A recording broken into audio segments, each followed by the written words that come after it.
Salut à tous. Dans cette démonstration, nous allons nous intéresser au device pool, qui veut dire en français pool d'appareils. En fait, c'est un ensemble de paramètres regroupés dans l'optique ici de faciliter la gestion des téléphones IP.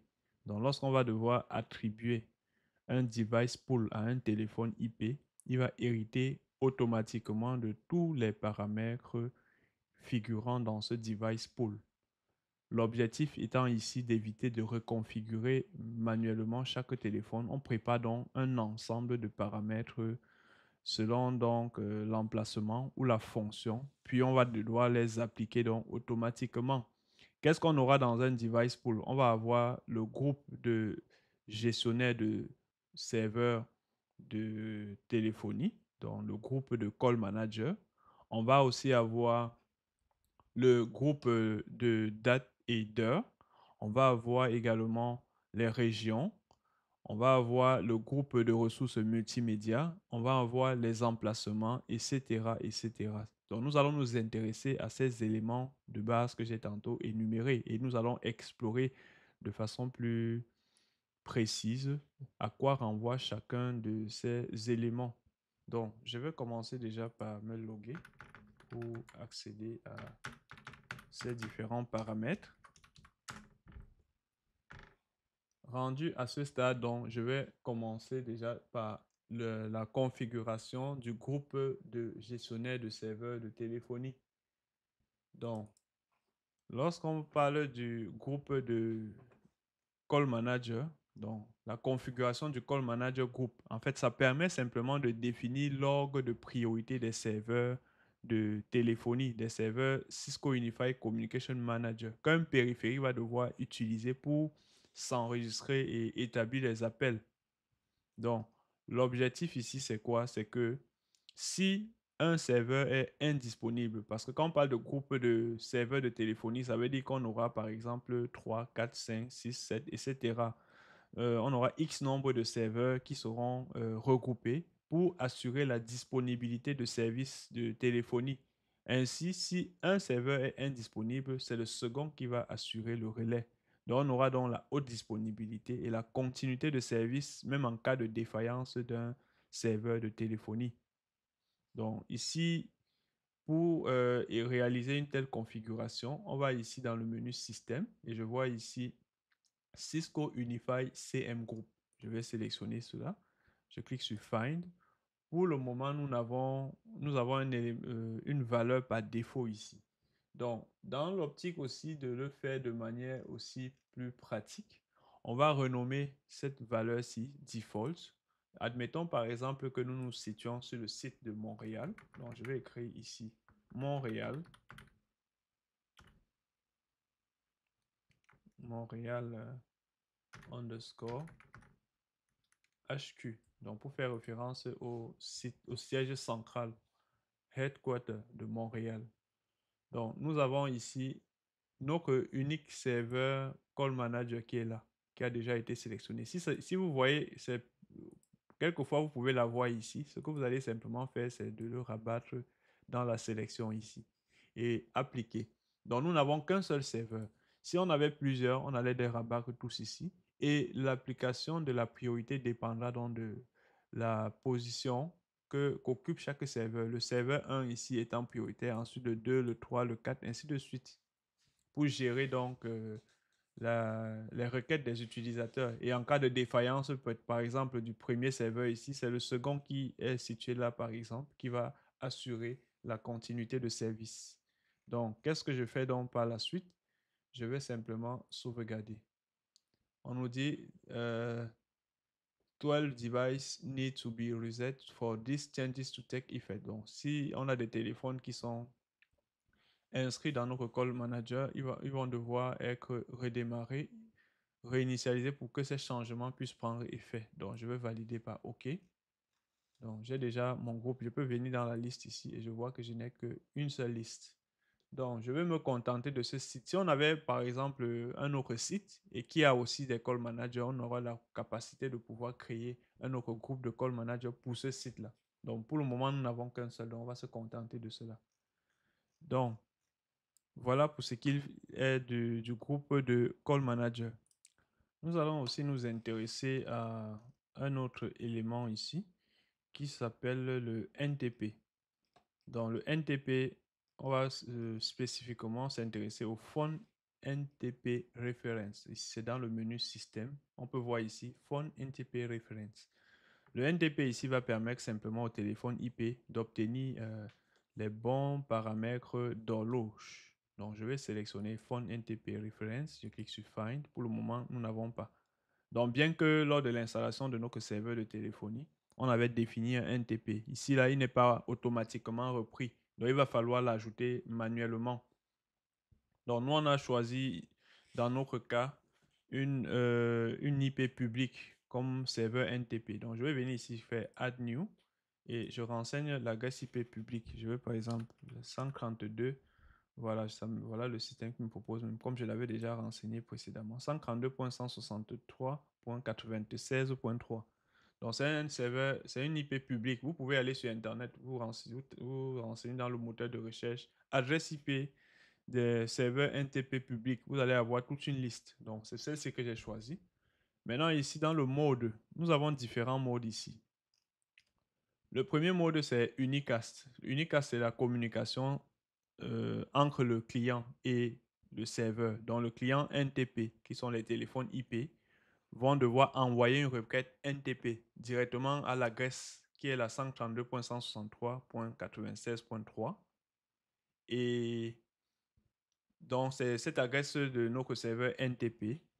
Et CUCM lui-même, bon, CUCM peut lui-même être configuré comme NTP, mais ce n'est pas recommandé par Cisco. Donc, les téléphones vont devoir envoyer, quand on choisit Unicast, les téléphones vont directement envoyer la requête à cette IP-ci pour obtenir les paramètres d'horloge. L'avantage de ce paramètre Unicast ici, c'est que il va nous offrir la stabilité. C'est simple. Chaque téléphone est sûr d'obtenir une réponse, quoi. Donc, l'inconvénient ici, c'est qu'on aura une charge plus élevée sur le serveur si des centaines de téléphones se synchronisent en direct. Donc, ce n'est que ça l'inconvénient, mais c'est minime quand même.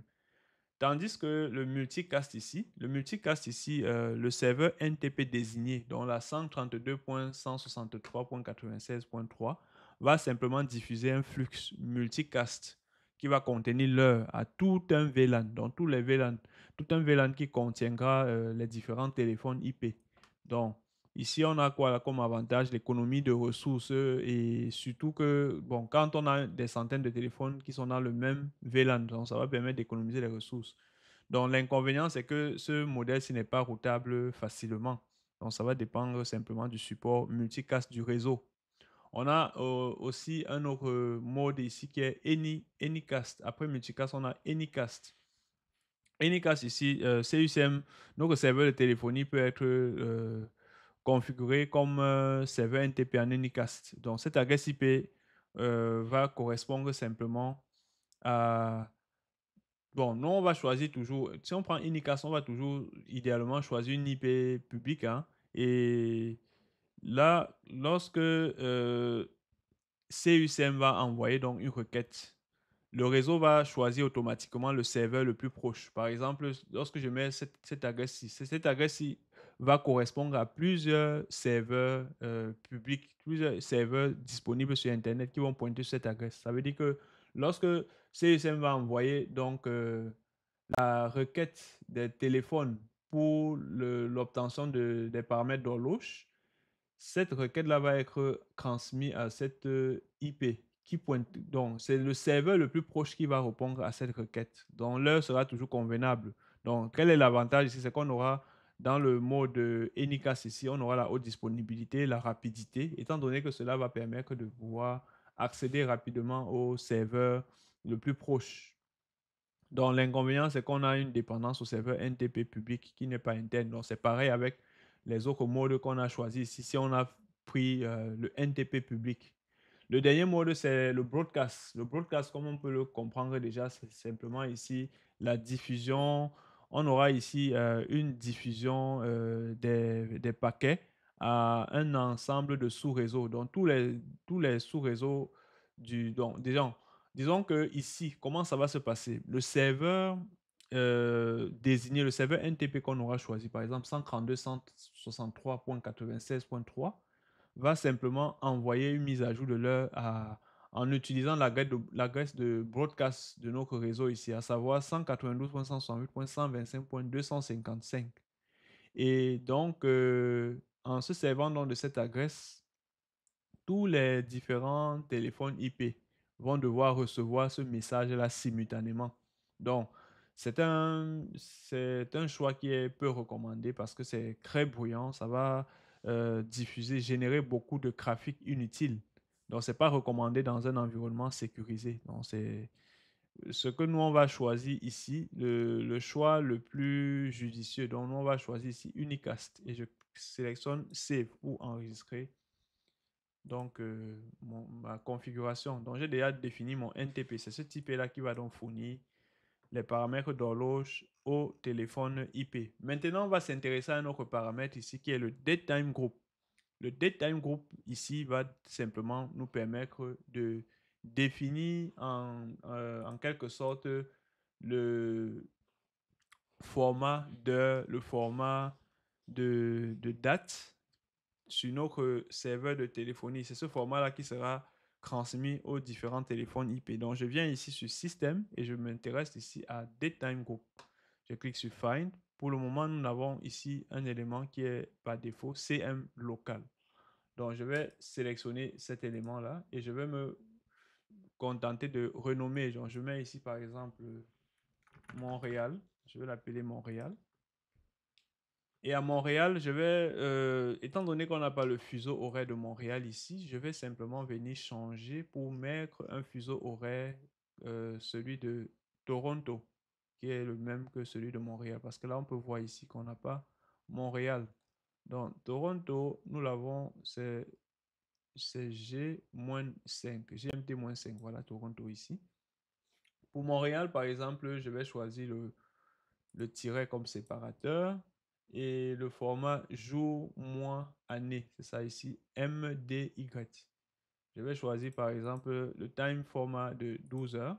Et là, je peux ajouter mon NTP que j'ai tantôt inscrit précédemment. Je clique ici, je coche et je vais cliquer sur Add. Si ça n'apparaît pas, vous pouvez cliquer sur Find ici, ça va apparaître. Je coche simplement la case et je clique sur Add Selected. Voilà mon NTP qui est bel et bien sélectionné. Je peux donc sauvegarder. Lorsque je reviens sur la liste ici, je vois que j'ai bien Montréal. Je vais créer un second Datetime Group pour les utilisateurs qui sont par exemple sur un autre site. Un autre site comme Moncton. Donc, je vais simplement venir ici faire Add New et je renseigne ici Moncton comme ceci. Donc, voilà Moncton qui est renseigné. Et dans Moncton, je vais ici l'associer disons, le time zone ici. Je vais chercher le time zone de Moncton. Moncton, je l'avais vu précédemment quand je cherchais pour Montréal. C'est, bon, je vais parcourir, hein, ça sera pas long. Voilà, voici Moncton ici, GMT-4. Je vais toujours laisser le tiret comme séparateur pour le format de date. Et le format de date ici, je vais choisir année, mois et jour. Année, mois, jour, c'est YMD. Et le time format, je vais choisir ici 24 heures. J'ajoute également le même NTP. Add selected. Voilà, j'ai mon NTP là et je vais sauvegarder. Donc voilà pour ce qui est du Datetime Group. Si je clique sur Go ici pour voir la liste, j'ai les deux Datetime Group qui ont été créés. La suite maintenant, je vais devoir m'intéresser à un autre paramètre. Je vais m'intéresser au groupe de ressources multimédia, comme je l'avais tantôt énuméré à l'entame. Le groupe de ressources multimédia, c'est la liste de groupes de ressources qu'on va pouvoir ici, autant pour moi, associer au device pool. Donc, cela va permettre au téléphone IP d'utiliser des fonctions comme la conférence téléphonique, la musique en attente, ou encore même le transcodage audio. Donc, je vais venir ici dans Système. Non, c'est pas Système, c'est plutôt attendez, Media Resources. Je vois ici que j'ai Media Resource Group. Je vais sélectionner ça.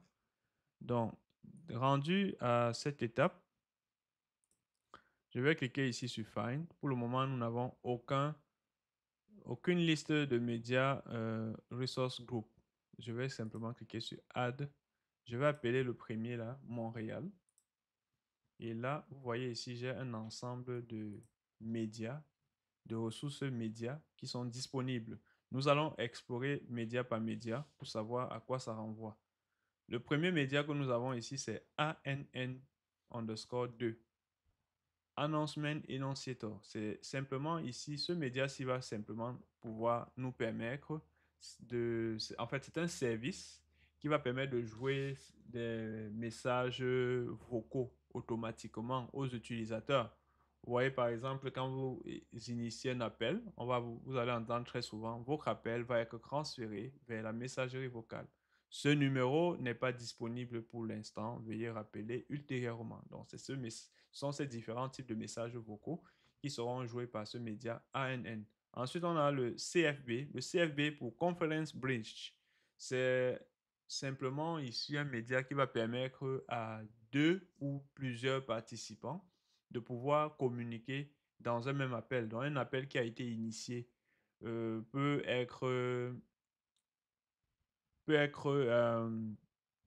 peut permettre à plusieurs participants de pouvoir prendre part à cet appel, à cette communication. 3, 4, 5, 6, jusqu'à 10 participants, 10 personnes peuvent communiquer simultanément sur le même appel. C'est grâce au CFB.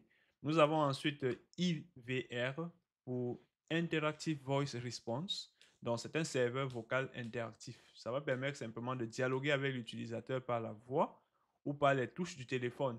Donc, vous allez souvent voir quand vous contactez certains services bancaires par exemple, on va vous dire pour joindre le service à la clientèle, tapez la touche 1 pour le service d'hypothèque, tapez le 2, et ainsi de suite. Donc, c'est un système qui est mis en place pour guider simplement l'utilisateur. Nous avons ensuite le MOH, ça c'est pour la musique en attente. Lorsqu'un utilisateur va devoir initier un appel et vous mettre en attente lors de la communication, vous allez très souvent entendre, écouter une musique. C'est une musique qui va permettre de vous désennuyer et ainsi faciliter la personne qui a été mise en attente de patienter jusqu'à ce que son correspondant puisse le reprendre en ligne. Donc c'est grâce au MOH ici, Music on Hold. Et le dernier média que nous avons, c'est le MTP. Le MTP ici, Media Termination Point. Donc, le MTP va agir simplement comme un intermédiaire pour aider à la compatibilité entre deux appareils qui utilisent des codecs différents. Donc, c'est grâce à ce média. Si deux téléphones ne peuvent pas directement échanger des flux audio, donc le MTP va prendre le relais pour donc permettre la communication. Donc, c'est grâce à ce MTP. Nous, on va sélectionner tous ces médias-ci qui sont intéressants. Donc, je sélectionne tout et je clique sur cette flèche-ci pour basculer. Donc, ces médias-ci font maintenant, dorénavant, partie de notre Media Resource Group Information dénommé Montréal. Et là, je vais simplement sauvegarder. Lorsque je m'en vais dans la liste ici, je peux voir que j'ai Montréal qui est là. Étant donné que c'est les mêmes médias que je vais utiliser pour mon site de Moncton, je peux simplement copier et je remplace Montréal par Moncton ici. Je peux donc sauvegarder. Donc, je peux d'ores et déjà constater que j'ai mes deux groupes de ressources médias. Donc, maintenant, lorsqu'on a créé le Media Resource Group, il va donc falloir maintenant créer le MRGL, Media Resource Group List, cette fois-ci. Donc, Cisco Unified Communication Manager ne permet pas d'attribuer ce Media Resource Group directement à un téléphone. Donc, il faut créer cette liste de médias qui va contenir les différents euh, groupes de Media Resource afin de pouvoir les ajouter, de pouvoir les intégrer à nos téléphones. Donc, ce que je vais donc faire, je me rends ici sur Média et je vois ici que j'ai tout en bas Media Resource Group List. Précédemment, nous avons créé le groupe de médias, le groupe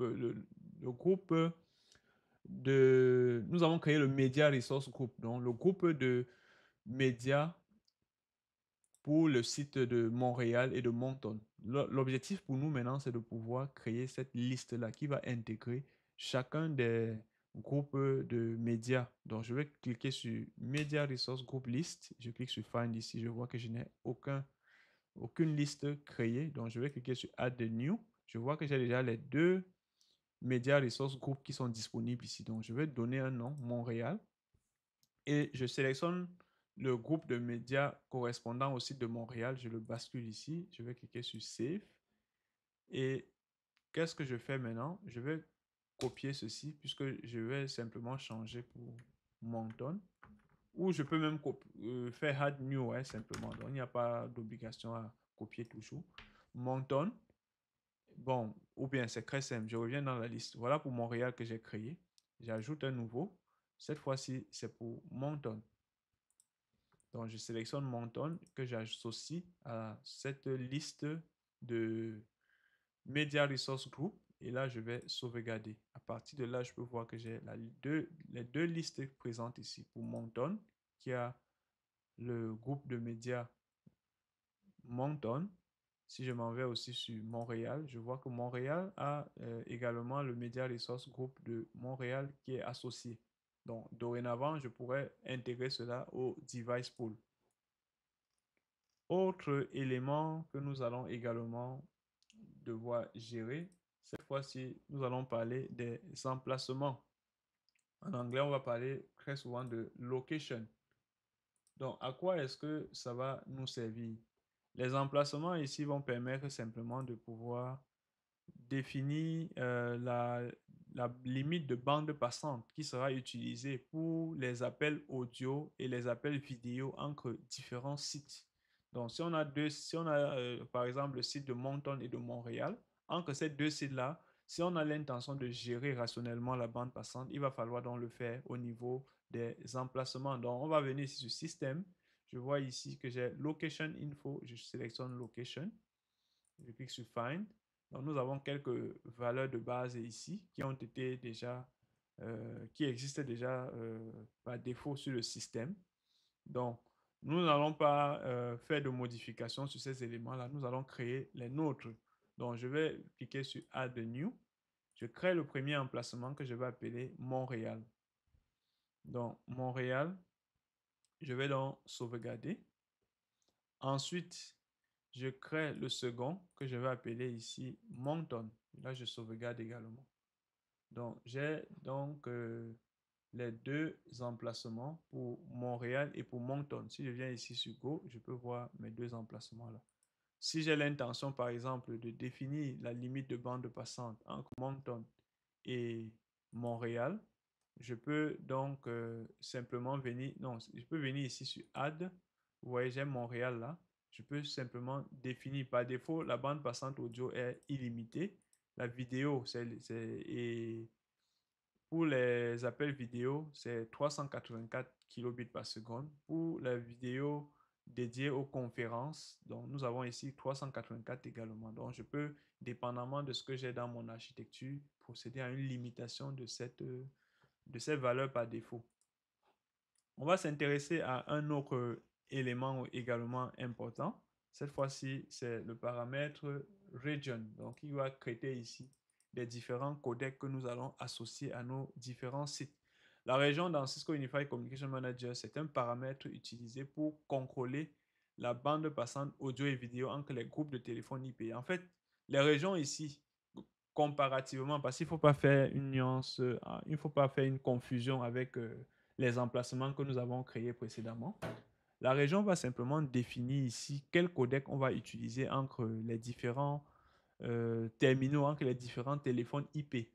Donc, ça va influencer simplement sur la consommation de la bande passante. Étant donné que le codec ici, c'est simplement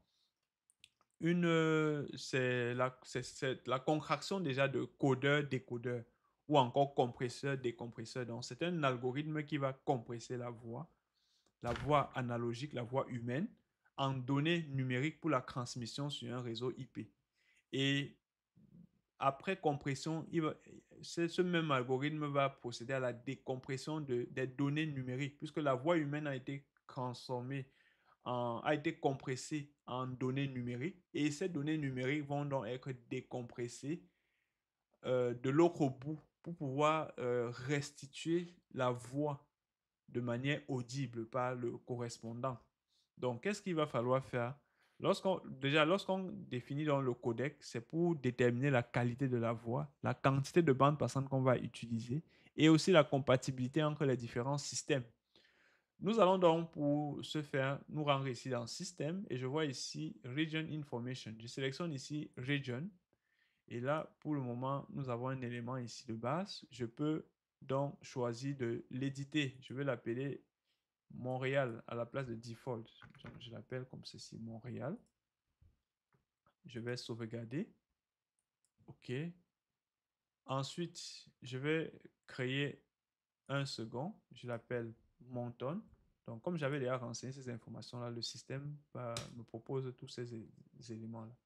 Maintenant, dans notre cas ici, on va un peu faire une petite, quelques ajustements. Donc, je vais choisir sur le site de Montréal. Donc, je m'en vais dans la liste. Je prends d'abord Montréal. Le codec qui sera utilisé en interne sur le site de Montréal, je vais définir sa valeur à G711. Donc, je viens ici dans Maximum Audio Byte Rate et je sélectionne dans la liste ici G711 pour faire correspondre le codec utilisé par les téléphones qui sont situés sur le site de Montréal. Donc, je viens ici, je sélectionne Montréal. Donc, je vois ici, j'ai Montréal. Montréal. Donc, c'est pour dire en interne, au sein de Montréal, j'utilise le codec G711. Je sauvegarde. Je peux voir ici que j'ai donc cette valeur-là, G711, qui apparaît ici pour les appels qui seront initiés au sein du site de Montréal. Maintenant, entre Montréal et des sites et d'autres sites, je vais définir un codec comme le G729. Donc, je viens à nouveau ici, je sélectionne G729 et j'ai par exemple le site de Moncton ici.